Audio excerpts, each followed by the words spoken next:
The federal government will never build a border fence. They promised Americans that they were going to protect our southern border 25 years ago. It doesn't seem to matter how many Americans and Border Patrol agents die. Our citizens on the border have even tried to build the fence themselves. What will we have to trade to get a border fence? The Mississippi Patriots decided to find a way we could get that border fence built. To raise money to build a fence, we proposed legislation that would impose a fee on money that is sent abroad by illegal aliens. It is now being drafted. We want to get this legislation passed in other states. If just half the states participate, we could raise $1.2 billion annually to build a fence. Please join Mississippi. Get legislation passed in your state. Get this message out to Americans. Now, Senator Fillingane. All right, welcome back. Super Talk Mississippi. Senator Joey Fillingane is here with us. Senator Fillingane, how you doing? Great. How are you, sir? What brings you out to this neck of the woods? Well, we've got some pre-filing going on up at the Capitol, trying to get some bills ready for the 2011 session. It's right around the corner. It is right around the corner, and you were talking about that. Said they got a lot of construction going on over there right now. They do, absolutely. In fact, the fourth floor, which my office is on, has been flooded not once but twice during the middle of all this reconstruction they're doing on the roof out there. So it's been quite a mess. But they're trying to get it all at least to the point where we can operate in January. Now, you have brought a bill to me. It doesn't have a number yet. We won't be able to do that. Have you given it a name yet? Not really named yet. Actually, this is hot off the press. I was just over at the Capitol and picked up this first draft, so you're the first to lay eyes on it.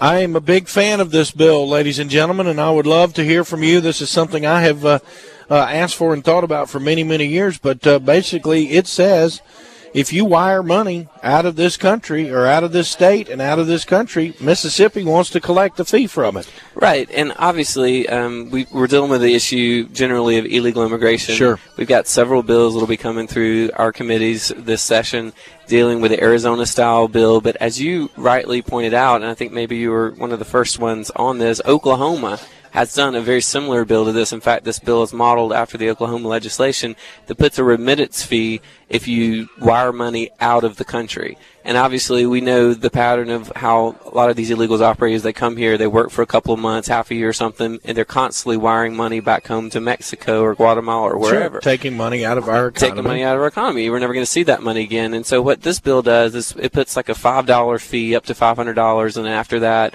a percent on top of that of any amount over $500, and this money will be retained here at the Treasury of the state of Mississippi. And the way the bill is currently worded, and this is in deference to the Mississippi Patriot group out of DeSoto County that actually brought this idea to me, and this is kind of their bill. I'm the conduit for it. They want to collect money to build a border fence or help Arizona and Texas and some of these border states to do what the federal government has failed to do and refuses to do. So, of course, that would take a lot of cooperation among many states. The fees that we would collect, obviously, it would take forever to build that on our own.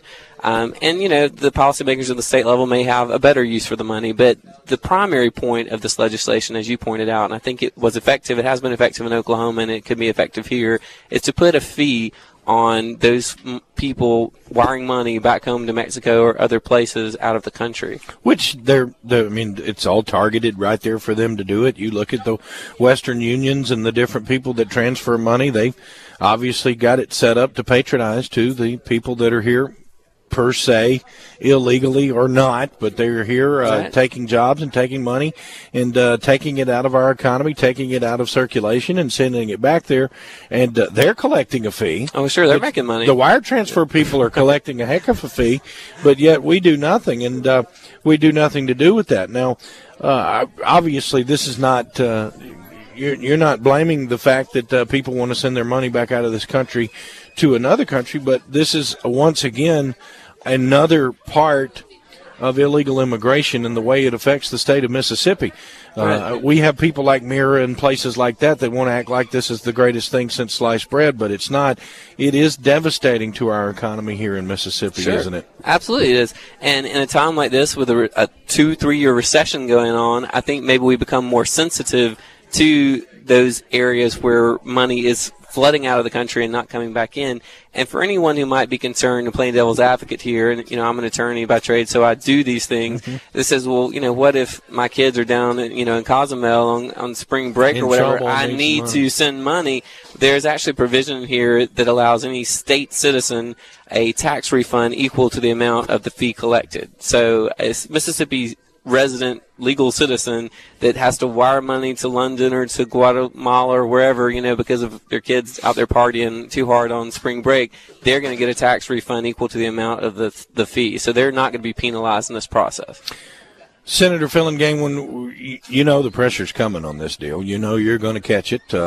Mira's going to jump in here. They're going to call you names. Well, they call me names. They call Lieutenant Governor Bryant names. Right. They call anybody that wants people to uphold the law here in the state of Mississippi. They call us names. They try to do everything they can do except deal with the real issue with this. So I'm sure you're prepared for that, huh? Well, to conservatives like me and others in our legislature, the louder the scream, the more effective what we're doing is. I mean, that's the measure that we use. So if we don't get yells and gnashing of teeth, we're probably not doing something right. When we do hit the Richter scale with the volume of the gnashing of teeth, we're probably doing something fairly effective. So I have to credit Lieutenant Governor Bryan, others in the legislature who have brought forward these very conservative, pro-growth policies.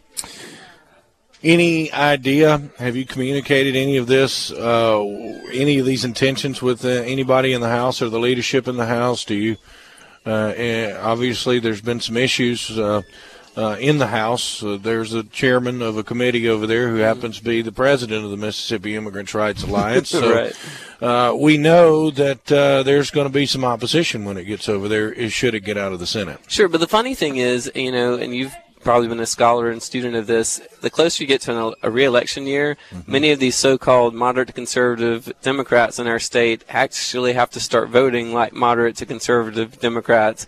And so I think these coming years probably the best chance that we have, short of an outright conservative majority in the House. And this is a revenue raiser, so I can't see why a Democrat would be against this. I mean, if it's raising money, right? Come on. Of course, they'll want it to go in the general fund. Well, sure, and we'll have that argument and that debate. But would you put it in the general fund if you had to make this work? Sure, if we had to make it work. I think, there are 1,000 different good causes that you could send this money to. But, again, out of deference to the Tea Party folks, the Patriot group out of DeSoto County that brought this idea from Oklahoma to me, I've at least started with the intention of helping with their cause, their project. Any idea the kind of money that could be generated by this thing? Is there any idea? Do we even have a clue how much money leaves this country every day or leaves this state and goes to Mexico? According to the Patriot group out Sure. of DeSoto County that have sent me the information, remittances from Mississippi a total about $99 million annually out of the state of Mississippi. So it's quite a bit How of money. much? $99 million that leave the state. Wow, from Mississippi. That's more than a beef plant, isn't it? Getting close to, beef plant territory there. Wow, that's unbelievable. $99 million. Yeah. So I'll give you a copy of their press release there. This is, if you think about this, and we spend almost $113 billion annually on the United States just on education and emergency care, corrections and public assistance, general expenditures. And, of course, here in the state of Mississippi, it's quite expensive. Yeah, and, we get jaded once you start talking about $1 million here and $1 million there. The old saying in the legislature is, after a while, you start talking about real money. So, to the average Mississippian out there that's working like me and my family to make ends meet, that's a lot of money. But it really is, $99 million is a lot of money. What about some of the other bills? I know we're already expecting an Arizona-style bill to come out of the Senate that will let Mississippi enforce federal immigration law. And obviously, I guess the president and the attorney general have to sue the state of Mississippi, too. For some reason, they don't want to enforce border security. I don't know why. But, Are we fully expected to follow through with all that yes, as well? It's very exciting. I think that's probably be the most exciting bill coming out of the legislature this year. And again, like you put your finger on it, as you typically do, the House will be the linchpin there of getting it out.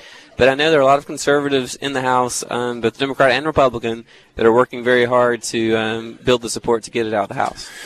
There's a lot of talk in the House right now, too, that there are 14 Democrats that are committed and together to try to put a conservative speaker in after 2012. I know that's right. the other side of the Capitol for you, but we're starting to see possibly maybe a leak in the dam there just a little bit, and hopefully we can get a little bit more bipartisanship on that side of the House than what we've seen in the past 3 or 4 years. I cut my teeth in the House. I spent 7 years over there, and my heart goes out to all those truly conservatives who are in the House and have to fight that battle every day. Who are part of the scorched earth over there? They have been subjected to a lot of punishment for their vote on the Speaker's election. Redistricting about to hit us. We got just another minute or so. Do you expect any issues as far as you're concerned? Oh, yeah. Redistricting is always politically motivated, politically charged. You know, the good news for those of us in the Senate who are looking forward to the redistricting process is our chairman, Senator Terry Burton, I understand, was released from UMC here a couple of days ago. You know, he's had some back issues, and we're just glad that Terry is getting back home. He doing okay? He's recuperating. He's got a long road ahead. You know, after you've been flat on your back for about 33 days, there's a recovery process, but at least he's at home, as I understand, recovering now with his family. So we wish him the best, and our prayers and thoughts are with him and his family. We certainly hope so as well. And Terry is very much a key key to the gear over there in the Senate, and very much relied on by the lieutenant governor. Everybody going into this now. I've got just 30 seconds left, Joey. I've heard rumors you might be running for statewide elected office. Is that true? It is not true. I appreciate the question. A lot of people ask me about those things, and we'll do something one day, hopefully, and God willing. But right now, I think my place is in the Senate. We've got a lot of exciting legislation like this coming down the pike, and I think my place is there. So you're not running for I'm not running next year for anything but re-election to the Mississippi State Senate. Well, that'll work right there. Senator Joey Fillingane, you got my support on this bill. Anything I can do to help you, I'm all for this, and let's try to keep some of our money back here in the state of Mississippi. Thank you, sir, and we'll be talking. Thank you Merry very Christmas. much. Merry Christmas to you, my friend. Senator Joey Fillingane out of Hattiesburg, we appreciate him.